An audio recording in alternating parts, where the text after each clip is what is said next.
अधिवेशन सुरू होत आहे आणि यामध्ये सगळ्यात महत्त्वाचं विधेयक आणलं जाणार आहे ते म्हणजे भाजप नागरिकत्व दुरुस्ती विधेयक आणण्याची शक्यता आहे।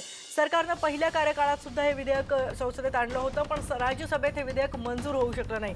त्यामुळे या अधिवेशनात हे विधेयक पुन्हा एकदा आणलं जाणार आहे। जम्मू काश्मीरमधली परिस्थिती, आर्थिक मंदी सदृश परिस्थिती, बेरोजगारी हे मुद्दे यावेळच्या अधिवेशनात गाजण्याची शक्यता आहे। अधिवेशनाची सांगता 13 डिसेंबरला होणार आहे। संसदेमध्ये भाजपनं शिवसेनेला विरोधी बाकांवर बसवण्याचा निर्णय घेतल्यानं सेनेचे खासदार आक्रमक झाले।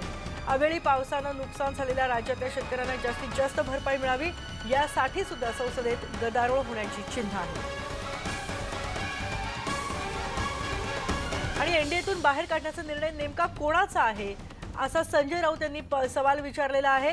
काय नेमकं म्हटले संजय राऊत या विषयावर ऐकूयात। राजनीति में शब्द का महत्व होता है, वचन का महत्व होता है।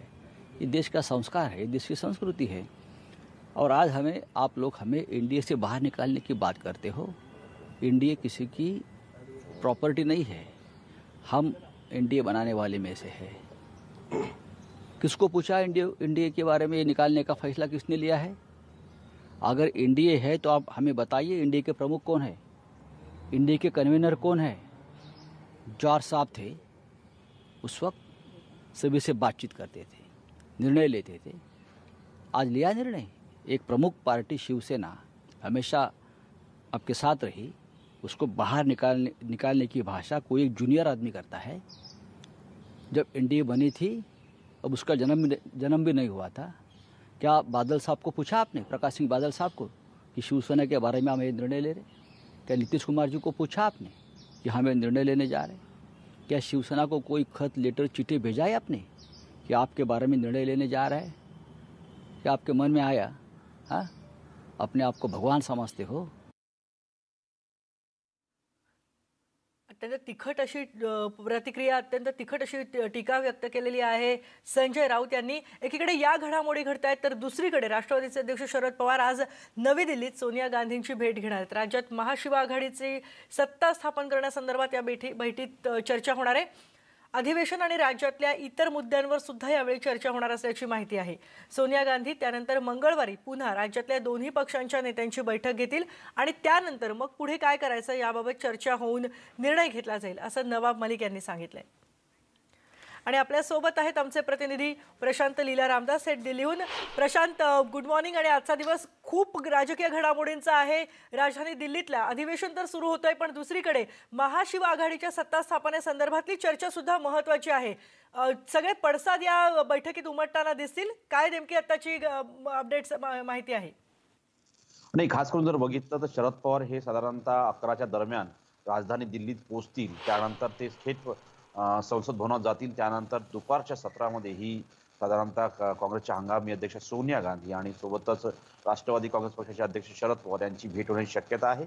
महत्त्वाचं या भेटीकडे संपूर्ण महाराष्ट्राचं लक्ष लागलं आहे, कारण गेल्या काही दिवसापासून सत्ता स्थापनेचा मार्ग जो आहे तो राजधानी दिल्लीतून निघेल अशा प्रकारची चर्चा होती।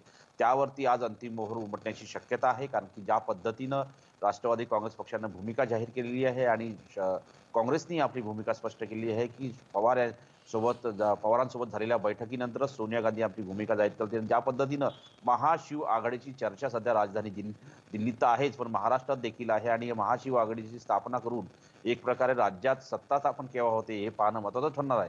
पण सोबतच आज जेव्हा ही भेट होईल त्या भेटीच्या निमित्ताने खास करून जी राष्ट्रवादी काँग्रेस पक्षामध्ये जी तडजोडी सुरू आहे, काँग्रेसच्या शिवसेनेसोबत तडजोडी सुरू आहे, त्यावरती अंतिम मोहर लागेल आणि कॉमन मिनिमम प्रोग्राम जो निश्चित करण्यात आलेला आहे। खास करून ज्या पद्धतीने राष्ट्रवादी काँग्रेस पक्षाचे नेते नवाब मलिक यांनी स्पष्ट केलेलं आहे की कॉमन मिनिमम प्रोग्राम निर्णय घेतला, त्यावरती देखील अंतिम मोहर होईल आणि अशा प्रकारे महाराष्ट्राच्या सत्ता स्थापनेचा मार्ग दिल्लीतून निघेल अशी सगळ्यांना आशा आहे।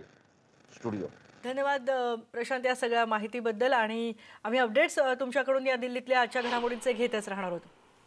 पुढची बातमी बघूयात. अयोध्येमधल्या राम मंदिर निर्माण प्रकरणाचा निकाल सर्वोच्च न्यायालयाने दिल्यानंतर शिवसेनेचे पक्षप्रमुख उद्धव ठाकरे येत्या 24 नोव्हेंबरला पुन्हा एकदा अयोध्येत श्रीराम जन्मभूमीत जाणार असल्याची त्यांनी घोषणा केली होती. मात्र निकालानंतर अजूनही अयोध्येतल्या राम जन्मभूमी परिसरातली सुरक्षा व्यवस्था अतिसंवेदनशील असल्यामुळे राजकीय पक्षांना अयोध्येत यायला सुरक्षा यंत्रणांनी परवानगी दिलेली नाहीये. तसंच महाराष्ट्रात सरकार स्थापन करायला लागत असलेला वेळ, सतत वाढत असलेला तणाव यामुळे येत्या 24 नोव्हेंबर दरम्यान होणारा शिवसेनेचा अयोध्या दौरा पुढे ढकलण्यात आल्याची माहिती सूत्रांनी दिली आहे.